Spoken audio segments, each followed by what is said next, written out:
നാമത്തിന് മഹത്വമുണ്ടായിരിക്കട്ടെ. പുതിയൊരു പ്രഭാതത്തിൽ തൃപ്പാദം എന്ന പ്രതിദിന പരിപാടിയിലേക്ക് എല്ലാ മാന്യ ശ്രോതാക്കൾക്കും സ്വാഗതം.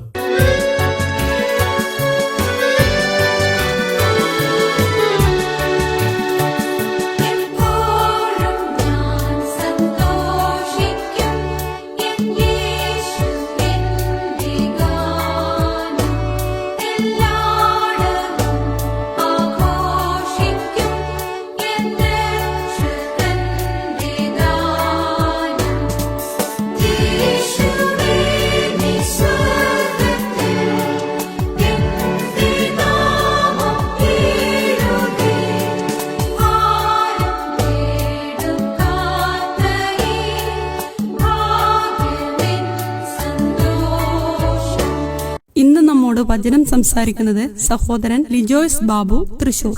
ദൈവനാമത്തിന് മഹത്വം. നമ്മുടെ കർത്താവ് അത്ഭുത പുരുഷനാണ്. അവിടുത്തെ മഹിമ അഗോചരമെന്ന് നാം തിരുവെഴുത്തിൽ വായിക്കുന്നു. കർത്താവിൻ്റെ മഹിമയെ കീർത്തിപ്പാനായിട്ട് നമ്മെ സഹായിക്കുന്ന ഒരു വേദഭാഗത്തിലേക്ക് നമ്മുടെ ശ്രദ്ധയെ തിരിക്കാം. അതിനാധാരമായി മത്തായി എഴുതിയ സുവിശേഷം 1-ാം അധ്യായം 1-ാം വാക്യം നമുക്ക് വായിക്കാം. അബ്രഹാമിൻ്റെ പുത്രനായ ദാവീദിൻ്റെ പുത്രനായ യേശു ക്രിസ്തുവിൻ്റെ വംശാവലി. നമ്മുടെ കർത്താവിൻ്റെ വംശാവലിയെ വിവരിച്ചുകൊണ്ടാണ് പുതിയ നിയമം ആരംഭിക്കുന്നത്. പഴയ നിയമത്തിൽ ആരംഭ പേജുകളിൽ തന്നെ ആദ്യ മനുഷ്യനായ ആദാമിൻ്റെ വംശപാരമ്പര്യം നാം വായിക്കുന്നുണ്ട്. അത് വളരെ സങ്കടകരമായ ഒരു ചരിത്രമാണ്. പാപത്തിൻ്റെ ശമ്പളം മരണമത്രേ എന്ന് നാം തിരുവെഴുത്തിൽ വായിക്കുന്നത് പോലെ അനേകം മരണങ്ങളുടെ ഒരു പട്ടിക തന്നെ നമുക്ക് പഴയ നിയമത്തിൻ്റെ പ്രാരംഭ താളുകളിൽ കാണാനായി സാധിക്കും. എന്നാൽ പുതിയ നിയമം ആരംഭിക്കുന്നത് നമ്മുടെ കർത്താവിൻ്റെ വംശാവലിയെ പരാമർശിച്ചുകൊണ്ടാണ്. എന്ന് വെച്ചാൽ ദൈവത്തിൻ്റെ കൃപാവരമോ നമ്മുടെ കർത്താവായ യേശു ക്രിസ്തുവിൽ നിത്യജീവൻ തന്നെ എന്ന് നാം വായിക്കുന്നത് പോലെ ഒടുക്കത്തെ ആദാം നിത്യജീവന്റെ ദാതാവായി തീർന്നു എന്നുള്ളത് ആ വംശാവലിയിലൂടെ കടന്നു പോകുമ്പോൾ ജനിപ്പിച്ചു എന്നുള്ള പദങ്ങൾ ആവർത്തിച്ചു വരുന്നതിൽ നിന്ന് നമുക്ക് ചിന്തിക്കാവുന്നതാണ്. നമ്മുടെ കർത്താവിൻ്റെ വംശാവലിയിലും അവൻ്റെ മഹത്വത്തെ വർണ്ണിപ്പാൻ മതിയായ ചിന്തകൾ നമുക്ക് ലഭിക്കുന്നുണ്ട്. വംശാവലി എന്നുള്ള പദം തന്നെ നമ്മെ ഓർപ്പിക്കുന്നത് കർത്താവ് ഒരു ചരിത്ര പുരുഷനാണ് എന്നുള്ളതാണ്. കേവലം ഒരു കെട്ടുകഥയോ ഐതിഹ്യവുമല്ല എന്നുള്ളത് അത് ഓർപ്പിക്കുന്നുണ്ട്.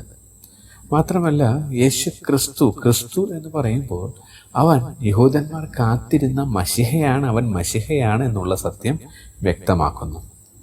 ദാവീദിൻ്റെ പുത്രനായ എന്നുള്ളത് അവൻ ദാവീദിൻ്റെ സിംഹാസനത്തിൽ ഇരുന്നു കൊണ്ട് വാഴാനായി വരുന്ന രാജാതിരാജാവാണ് എന്നുള്ള സത്യം നമ്മെ ഓർപ്പിക്കുന്നു.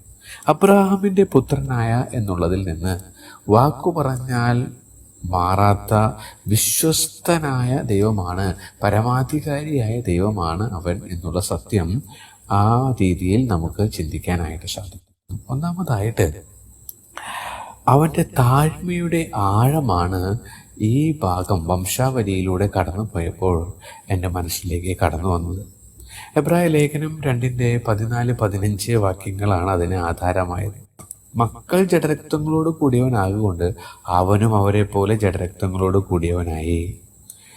ഒരു പാട്ടുകാരൻ എഴുതിയിരിക്കുന്നത് ഇങ്ങനെയാണ്: നിരുപമാ പ്രഭയണിഞ്ഞിരുന്നവൻ ക്രൂശിലെ മരണത്തോളം അനുസരണമുള്ളവനായി തീർന്നത് അത്ഭുതകരമായ താഴ്മയാണ് എന്നുള്ളതാണ്. അവൻ്റെ താഴ്മയുടെ ആഴം ഈ വംശാവലി പരിശോധിക്കുമ്പോൾ നമുക്ക് മനസ്സിലാക്കാനായിട്ട് സാധിക്കുന്നുണ്ട്.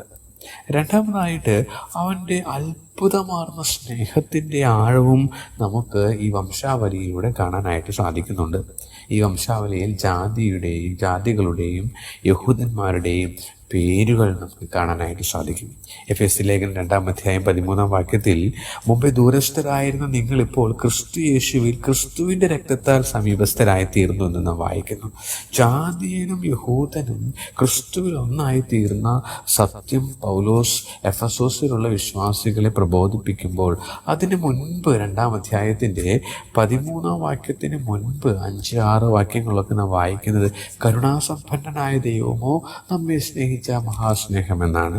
അപ്പോൾ ഈ ഐക്യത, ഈ സമീപസ്ഥരാക്കി തീർത്ത പ്രക്രിയയുടെ അടിസ്ഥാനം എന്ന് പറയുന്നത് കരുണാസമ്പന്നനായ ദൈവത്തിൻ്റെ മഹാസ്നേഹം തന്നെയാണ് എന്നുള്ളതിന് സംശയമില്ല. അത്ഭുതകരമായ കർത്താവിൻ്റെ സ്നേഹത്തിൻ്റെ ആഴം ഇതിലൂടെ കടന്നു പോകുമ്പോൾ നമുക്ക് മനസ്സിലാക്കാനായിട്ട് സാധിക്കുന്നുണ്ട്. മൂന്നാമതായിട്ട് ദൈവകൃപയുടെ, അത്ഭുതമാർന്ന ദൈവകൃപയുടെ ആഴം നമുക്ക് ഈ വംശാവലിയിലൂടെ കടന്നു പോകുമ്പോൾ മനസ്സിലാക്കാനായിട്ട് സാധിക്കുന്നുണ്ട്. രാഹാബ്, രൂത്ത് എന്നുള്ള രണ്ട് അന്യജാതിക്കാരായിട്ടുള്ള വ്യക്തിത്വങ്ങളുടെ പേരുകൾ ഇവിടെ പരാമർശിച്ചിരിക്കുന്നു. നമുക്കറിയാം, രാഹാബിനും രൂത്തിനെയും പ്രതിനിധാനം ചെയ്യുന്ന ആ ജാതീയ പശ്ചാത്തലം, അവർക്കൊരു നാളും ദൈവസന്നിധിയിലേക്ക് കടന്നു വരുവാൻ അർഹതയില്ല. എന്നാൽ അർഹതയില്ലാത്തത് ദാനമായിട്ട് അവർക്ക് ലഭിക്കാനായിട്ടിടയായിട്ട് തീർന്നു. അത് ദൈവകൃപയുടെ ആഴം എന്നല്ലാതെ എന്താണ് പറയാനായിട്ട് സാധിക്കുക? നാലാമതായിട്ട് ദൈവത്തിൻ്റെ അത്ഭുതകരമാർന്ന തിരഞ്ഞെടുപ്പിൻ്റെ ആഴം നമുക്കിവിടെ കാണാനായിട്ട് സാധിക്കും. സമൂഹത്തിൽ ഒട്ടും വിലമതിക്കാനാവാത്ത ചില കഥാപാത്രങ്ങളുടെ പേരുകൾ നാം ഈ വംശാവലിയിൽ കാണുന്നുണ്ട്. അതിൽ നിന്ന് ജ്ഞാനികളെ ലജ്ജിപ്പിപ്പാൻ ദൈവം ലോകത്തിൽ ഭോഷത്വമായത് തിരഞ്ഞെടുത്തു. ബലമുള്ളതിനെ ലജ്ജിപ്പിപ്പാൻ ദൈവം ലോകത്തിൽ ബലഹീനമായത് തിരഞ്ഞെടുത്തു. ഉള്ളതിനെ ഇല്ലായ്മയാക്കുവാൻ ദൈവം ലോകത്തിൽ കുലഹീനവും നികൃഷ്ടമായതും ഏതുമില്ലാത്തതും തിരഞ്ഞെടുത്തു. ദൈവസന്നിധിയിൽ ഒരു ചടവും പ്രശംസിക്കാതിരിക്കേണ്ടതിന് തന്നെ എന്ന് നാം തിരുവഴുത്തിൽ വായിക്കുന്ന പ്രകാരം അവിടുത്തെ തിരഞ്ഞെടുപ്പിൻ്റെ ആഴം നമുക്ക് ഇതിലൂടെയൊക്കെ മനസ്സിലാക്കാനായിട്ട് സാധിക്കുന്നുണ്ട്. മാത്രമല്ല, തിമോഥെയോസിന് എഴുതിയ 1-ാം ലേഖനം 2-ാം അധ്യായത്തിൻ്റെ 5 മുതൽ 6 വരെയുള്ള വാക്യങ്ങളുടെ അടിസ്ഥാനത്തിൽ വീണ്ടെടുപ്പിൻ്റെ ആഴത്തെക്കുറിച്ചും ഈ വംശാവലി നമ്മെ ഓർപ്പിക്കുകയാണ്. നാം അവിടെ എങ്ങനെയാണ് വായിക്കുന്നത്? ദൈവം ഒരുവനല്ലോ, ദൈവത്തിന് മനുഷ്യർക്ക് മധ്യസ്ഥനും ഒരുവൻ, എല്ലാവർക്കും വേണ്ടി മറുവിലയായി തന്നെത്താൻ കൊടുത്ത മനുഷ്യനായ ക്രിസ്തുയേശു തന്നെ. മറുവിലയായി തീർന്ന മനുഷ്യനായ ക്രിസ്തുയേശു മറുവില കൊടുത്ത് നമ്മെ വീണ്ടെടുത്തതിൻ്റെ ഒരു ചിത്രം അവിടെ നിന്ന് നമുക്ക് മനസ്സിലാക്കാനായിട്ട് സാധിക്കും.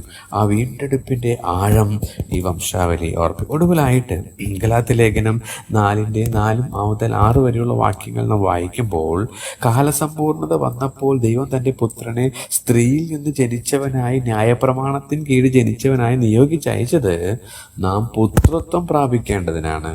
ഒടുവിലായിട്ട് നാം പുത്രനെങ്കിലോ ദൈവഹിതത്താൽ അവകാശിയുമാകുന്നു എന്ന് നാം വായിക്കുന്നു. അർത്ഥാൽ വലിയവനായ ദൈവം നമുക്ക് നൽകിയ അവകാശത്തിൻ്റെ ആഴത്തെക്കുറിച്ച് ഈ വംശാവലി നമ്മെ ഓർപ്പിക്കുന്നു എന്നുള്ളതാണ്. പ്രിയമുള്ളവരെ, കർത്താവിൻ്റെ മഹത്വത്തെ ധ്യാനിച്ചു കൊണ്ടിരിക്കുന്ന ഈ സന്ദർഭത്തിൽ അവൻ്റെ വംശാവലി പോലും അവൻ്റെ നാമത്തിൻ്റെ ശ്രേഷ്ഠത കീർത്തിപ്പാൻ നമ്മെ പ്രാപ്തിപ്പെടുത്തുന്നതാണ്.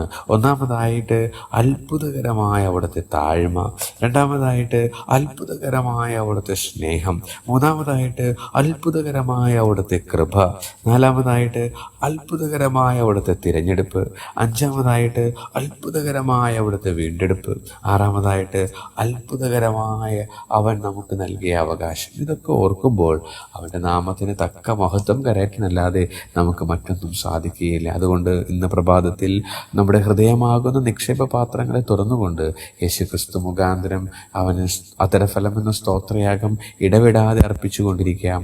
ദൈവത്തിൻ്റെ അതിപരിശുദ്ധമായ നാമം മഹത്വപ്പെടും.